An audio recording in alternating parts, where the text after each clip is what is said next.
Praise the lord. Bless food रेसिपीमध्ये आपणा सर्वांचं खूप मनापासून स्वागत. बघूनच तोंडाला पाणी सुटलं असेल तर आज आपण अगदी चमचमीत मस्त पापलेट फ्राय, तेही अगदी 4 चमचे तेलामध्ये कसे फ्राय करायचे ते बघणार आहोत. सगळ्यात आधी पापलेट कसे साफ करायचे हे बघणार आहोत. तर हे मध्यम आकाराचे पापलेट आहे, जास्त मोठेही नाही आहेत, जास्त लहानही नाही आहेत. सगळ्यात आधी पापलेटच्या बाजूचे जे काही पर असतात म्हणजे पंख ते असे काढून घ्यायचे. हाताच्या साहाय्याने असे ओढले तरीही निघतात. तर इथे माझ्याकडे व्हेजिटेबल कटर आहे, तुम्ही विळीने हे करू शकता, सुरीने करू शकता किंवा कात्रीने देखील करू शकता. तर हे बघा, दोन्ही बाजूचे पर देखील काढून घेतलेले आहेत. शेपटीचा भाग आहे तो मी अर्धवट कट करत आहे. आणि आता तोंडाकडचा भाग, तर जे कल्ले असतात त्याच्याकडचा भाग असा काढून टाकायचा आहे. तर तोंडाकडचा भाग साधारणतः कट केला की हे पटकन निघतं. तर काही काही लोकांना असा अख्खा फिश म्हणजे अख्खा मासा बघायला आणि खायला आवडतो, त्यामुळे ते कल्ले जे असतात कल्ल्याकडचा भाग धरायचा. पोटाकडच्या भागाला थोडी चीर दिलेली आहे, जेणेकरून पोटातली जी घाण आहे ती काढताना मदत होईल. असंही इतर माशांच्या तुलनेमध्ये पापलेटमध्ये घाण कमी असते. तर बघा, तोंडाकडचा भाग आणि पोटातली घाण सगळं काढून घेतलेलं आहे. आता याला चिरा पाडून घ्यायच्या आहेत अशा, जेणेकरून मीठ मसाला आतपर्यंत जाऊन पापलेटला चव छान लागते, मासा चवीला खूप छान लागतो. तर जर तुम्हाला तोंडाकडचा भाग म्हणजे डोळा वगैरे ठेवायचा नसेल तर तो भाग काढून टाकावा. अशा पद्धतीने देखील तुम्ही फ्राय करू शकता. तर दोन्ही पद्धती आहेत, तुम्हाला ज्या पद्धतीने सोपं वाटेल आवडेल त्या पद्धतीने तुम्ही हे साफ करून घेऊ शकता. आता मासे एकदा धुवून घेतलेले आहेत, याला मीठ लावायचं आहे. मीठ जरा जास्त प्रमाणात लावायचं आहे. माशांना मीठ छान लागलं तरच ते चवीला छान लागतात, नाहीतर मग फिके फिके लागतात. तर आता मिठामध्ये घोळवून मी एक अर्धा तास ठेवून देणार आहे. तर बघा, पाणी छान सुटलेलं आहे, माशांमध्ये मीठ चांगलं मुरलेलं आहे. जर तुम्हाला घाई असेल, झटपट करणार असाल तर अगदी 5 मिनिट का असेना पण जास्त मिठामध्ये हे लावून ठेवायचे. आणि आता पाण्याने हे स्वच्छ धुवून घ्यायचे आहेत. मीठ लावून मासे असेच फ्राय करायचे नाही आहेत, आधी धुवून घ्यायचे. आता मासे धुवून घेतलेले आहेत, याला आपण मगाशी मीठ लावलेलं होतं ते धुवून टाकलेलं आहे. आता अगदी थोडंसं मीठ घालते मी, मीठ जास्त घालायचं नाही आहे कारण माशांना पुरेसे मीठ लागलेलं असतं. थोडीशी हळद घालायची आहे. ते बघा, दोन्ही बाजूला देखील थोडी थोडीशी हळद मी टाकलेली आहे. तर हा मध्यम आकाराचा मासा आहे, त्यामुळे अख्खे फ्राय करते. मोठे असतील तर तुम्ही त्याचे काप करून घेऊ शकता. आता ही मिरची पावडर आहे म्हणजे लाल तिखट, आणि आलं, लसूण, मिरची आणि कोथिंबीर यांचीही पेस्ट आहे. याच्यामध्ये लिंबू रस घालणार आहे, लिंबू रसामुळे चव छान लागते.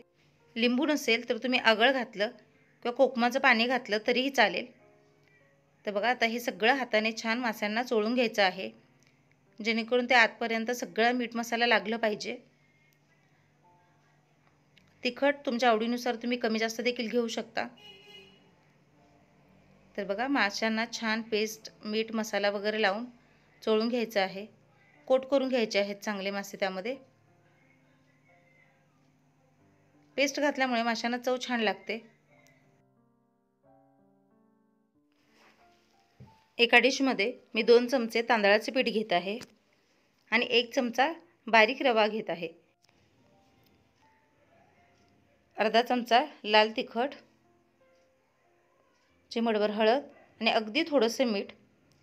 फक्त त्या रव्याला आणि पिठाला चव लागली पाहिजे म्हणून मीठ जास्त प्रमाणात घालायचं नाही आहे, नाहीतर मासे खारट होतील.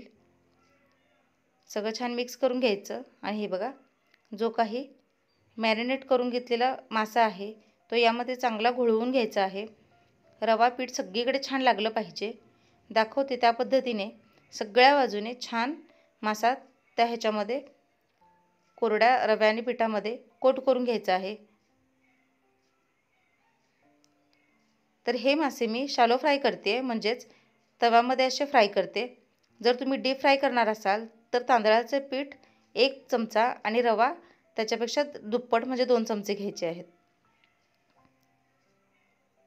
माशांना कोटिंग करून झालेलं आहे. आता तव्यावर मी अगदी 2 चमचे तेल घातलेलं आहे. तर तेलाला अजिबात जास्त लागत नाही, मी 4 चमचे म्हटलेले आहे, पण जवळपास इथे 3 चमच्यांमध्येच मासे सगळे छान फ्राय झालेले आहेत. तर तवा मोठा आहे आणि अजून जागा आहे, त्यामुळे एकाच वेळेस दोन्ही मासे बसू शकतात. तर हे बघा, दुसरा देखील पापलेट इथे घातलेला आहे आणि तेल असं पसरून घ्यायचं आहे, जेणेकरून माशांना तेल चांगलं लागलं पाहिजे. तर आता एका बाजूने 1 मिनिटभर मासा मध्यम आचेवर छान फ्राय करून घ्यायचा आहे. 1 मिनिट झालेला आहे. आता दुसरी बाजू पलटी करून त्या बाजूने देखील 1 मिनिटभर भाजून घ्यायचं आहे. तर मासे भाजण्यासाठी अजिबात जास्त वेळ लागत नाही. रंग किती सुंदर आलाय ते बघू शकताय तुम्ही आणि मासे छान कुरकुरीत होतात. फक्त मोठ्या आचेवर हे फ्राय करायचे नाही आहेत. गॅसची आच मध्यम ते मंद असावी. तर दुसऱ्या बाजूने देखील 1 ते 1.5 मिनिट छान हे फ्राय करून घ्यायचं आहे. तर बघा, दुसऱ्या बाजूने देखील मासा चांगला भाजलेला आहे, फ्राय झालेला आहे. वरचं आवरण छान कुरकुरीत होतं आणि आतून मासा छान सॉफ्ट असा ज्युसी होतो. तुम्हाला जर वाटलं तेल कमी पडतं, तुम्ही आणखी तेल घातलं तरीही चालेल. पण इथे हे मासे जवळपास 3 चमचे तेलामध्ये छान फ्राय झालेले आहेत. तर बघा, कमी तेलामध्ये कमी मेहनतीमध्ये झटकीपट पापलेट फ्राय तयार झालेले आहेत. एकदा या पद्धतीने नक्की तयार करून बघा. कमी तेलकट आहे, त्यामुळे मनसोक्त खाऊ शकता. चॅनलवर नवीन असाल तर सबस्क्राईब करा, लाईक करा, शेअर करा. सगळ्यात महत्त्वाचं म्हणजे जे काही बेल आयकॉन दिसते म्हणजेच घंटी दाबायला अजिबात विसरू नका. भेटूया अशाच एका नवीन रेसिपीसह. तोपर्यंत स्वस्त रहा, मस्त खा आणि माझे व्हिडिओ बघत रहा. या पद्धतीने मासे फ्राय एकदा नक्की करून बघा.